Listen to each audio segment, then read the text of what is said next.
أحلى مكرونة بشاميل هتاكليها، ولو عملتيها بطريقتي هتكوني أستاذة فيها، والمكرونة هتطلع معاكي جوسي وطعمها خطير. بس قبل ما نشوف الفيديو، ولو أول مرة بتشوفيني، ما تنسيش تشتركي في القناة وتفعلي الجرس عشان تشوفي كل وصفاتي الجديدة. أول حاجة هعصق اللحمة المفرومة. 500 جرام من اللحمة هنزلها على طاسة سخنة، هفتتها كده بدون ما أقلب. هقلبها بقى لما تاخد صدمة من تحت، وبعد ما لونها يتغير كده هضيف بصلتين مفرومين. ممكن تزودي في البصل زي ما انت عايزة. هقلب البصل باللحمة لحد ما احس كده ان البصل دبل، وبعد كده هضيف معلقة صغيرة من الثوم المفروم. هقلب بقى الثوم مع اللحمة، واول ما يظهر ريحته يبقى كده تمام، الثوم استوى. هنزل بقى بحبتين طماطم مبشورة، ممكن تستبدليهم بصلصة. هديها بقى تقليبة كده مع اللحمة بتاع حوالي كده 5 دقايق، وبعد كده في الآخر هضيف التوابل. معلقة صغيرة من الفلفل الأسمر، ونص معلقة صغيرة قرفة، وكوبيبة صيني. البهارات زي ما تفضلي، والملح حسب الرغبة. ريحة اللحمة مع التوابل فظيعة، وبكده وصلنا للتعصيجة المظبوطة، وده شكلها النهائي. هنا بقى هسلق المكرونة، مية بتغلي هضيف عليها ملح. مش هحط زيت عشان البشاميل ما يتزحلقش من على المكرونة. المكرونة المفضلة للوصفة هي الأقلام. كمية كيس مكرونة 500 جرام 400 جرام، هي كيس مكرونة بس، ما بزودش عن كده. هقلب المكرونة باستمرار عشان ما تلزقش أو تعجن، وهاخد من مية المكرونة كوباية هستخدمها بعدين في صوص البشاميل. سوى المكرونة بتكون 3/4، لأن هي هتكمل سوى مع البشاميل. بصفيها بس بدون غسيل. الخطوة بقى اللي عليها الدور دلوقتي وهي صوص البشاميل. 3 معالق كبار سمنة مع معلقتين كبار من الزيت، ممكن تستبدلي السمنة بالزبدة. هضيف بقى عليهم 5 معالق كبار هرمي كده من الدقيق. احنا عارفين ان المادة الدهنية لازم تكون على قد الدقيق. هقلب الدقيق لحد ما يسيح تماما ويبدأ يبقبق كده. شايفين المنظر ده؟ يبقى احنا كده تمام ماشيين صح. الدقيق يستوي هنزل باللبن تدريجيا مع الاستمرار في التقليب. اللبن ساقع ضفت لتر لبن. لو مشينا بالطريقة دي عمر البشاميل ما يكلكع منك نهائي. هضيف بقى معلقة كبيرة من اللبن البودر، بيخلي البشاميل قوامه كريمي جدا.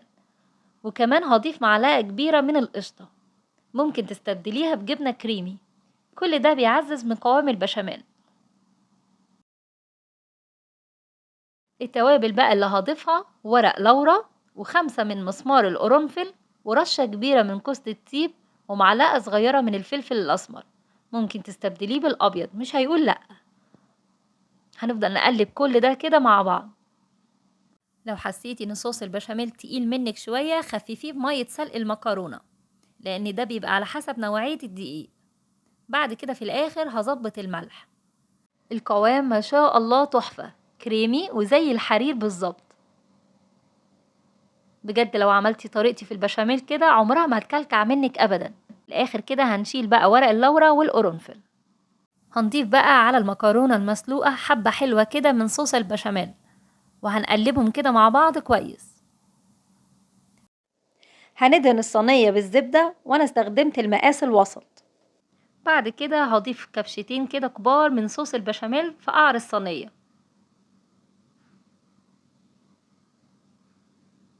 بعد كده هضيف جزء من المكرونة. لو انت حابة ترصيها مفيش مانع، لكن أنا لا صحتي ولا لياقتي تسمح لي أعمل كده. المهم إن احنا نفردها كويس. بعد كده الطبقة التانية هتكون اللحمة المفرومة، هضيفها كلها وهفردها كده كويس. فوق اللحمة المفرومة رشيت رشة كبيرة من الجبنة الموتزاريلا، هي اختياري بس بتدي طعم حلو قوي في النص.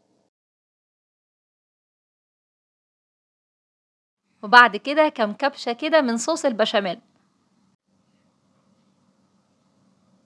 وهنا بقى هضيف الجزء المتبقي من المكرونة، هفردها برضو كويس جدا.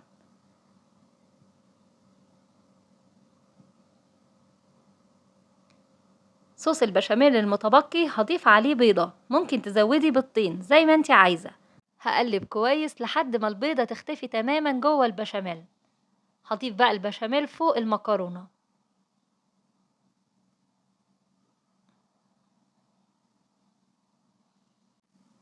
هضيف بقى جبنة موتزاريلا علشان تدي لون حلو كده للصينية. هدخلها الفرن ساخن مسبقا على درجة حرارة 200 لمدة 15 دقيقة، وبعد كده هشغل الشواية عشان اديها لون. الله على الجمال بجد. رشيت عليها كده بقدونس مجفف، ولو انتوا بقى مش زي كده من اصحاب القلوب الضعيفة، استنوا عليها لما تبرد عشان تقطعوها، لان هي بتكون مترتبة وبتكون كده شكلها مظبوط. بجد طعمها حلو قوي، وكمان المكرونة جوسي وقوامها كريمي جدا.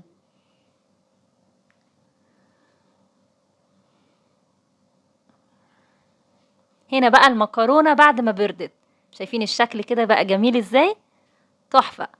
لو أول مرة بتشوفيني ما تنسيش تشتركي في القناة وتفعلي الجرس عشان تشوفي كل وصفاتي الجديدة، وأتمنى الفيديو يكون عجبكم. ما تنسيش اللايك والشير.